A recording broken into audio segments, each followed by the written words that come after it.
রাজভবনে মুখ্যমন্ত্রী মমতা বন্দ্যোপাধ্যায় ঠিক পেছনেই দাঁড়িয়ে বিজেপির জেলা সভাপতি দেবতনু ভট্টাচার্য, আর এই নিয়েই বিতর্ক শুরু হয়েছে রাজ্য রাজনীতিতে। রবিবার সোশ্যাল মিডিয়ায় এরকম একটি ছবি ভাইরাল হয়। সেখানে প্রশ্ন তোলা হয়, মুখ্যমন্ত্রীর পেছনে পশ্চিম বর্ধমান জেলার সভাপতি কি করছেন? তাহলে কি সেটিং তত্ত্ব? বিজেপি মানে তৃণমূল আর তৃণমূল মানে বিজেপি, এই নিয়ে কটাক্ষ করেছে বামেরা। 15ই অগস্ট সন্ধে রাজভবনে রাজ্যপালের আমন্ত্রণ ছিল নৈশভোজের। সেখানে রাজ্যপাল সিভি আনন্দ বোসের আমন্ত্রণে উপস্থিত থাকেন মুখ্যমন্ত্রী মমতা বন্দ্যোপাধ্যায়, বিধানসভার অধ্যক্ষ বিমান বন্দ্যোপাধ্যায়, এমনকি গায়িকা উষা উত্থুপ। তবে ছবিতে তাল কাটে বিজেপি জেলা সভাপতি দেবতনু ভট্টাচার্যের ছবি দেখে। মুখ্যমন্ত্রীর ঠিক পেছনেই দাঁড়িয়ে তিনি। সোশ্যাল মিডিয়ায় এই ছবি ভাইরাল হয়। কেউ কেউ প্রশ্ন তোলেন, উনি সাংসদ, বিধায়ক, এমনকি পঞ্চায়েত প্রধানও নন, তাহলে উনি এখানে কি করছেন?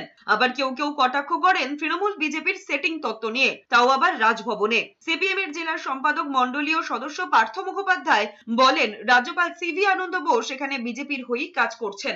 আসলে রাজ্যপালের আহ্বানে অনেকেই আমন্ত্রিত ছিলেন। সে আমন্ত্রণের মধ্যে যেমন সমস্ত রাজনৈতিক দলের যেমন নেতৃত্ব থাকেন, তেমনি তাদেরও নির্দিষ্টভাবে রাজ্যপাল যেহেতু বিজেপিরই একটা অংশ হিসাবে এখানে কাজ করেন সমান্তরালভাবে, তাই বিজেপির নেতৃত্বকে তিনি ডেকেছেন।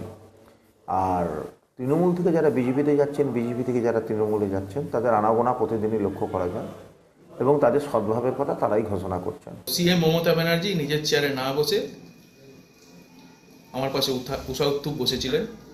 ওনার সঙ্গে কিছুক্ষণ কথাবার্তা বলার পর উনি সামনের চেয়ারটাতে বসে পড়েন। তো সেই ছবিটাই সব জায়গায় এসছে। তারপরে উনি যখন বসেছিলেন, সেই বসে থাকার পরে রাজ্যপাল এলেন। রাজ্যপাল আসার পর ন্যাশনাল অ্যান্থেম যখন হয় তখন সবাই আমরা দাঁড়িয়েছিলাম। তো সেই ছবিতে রাজ্যপালও রয়েছে, যে ছবিটা ফেসবুকে গেছে।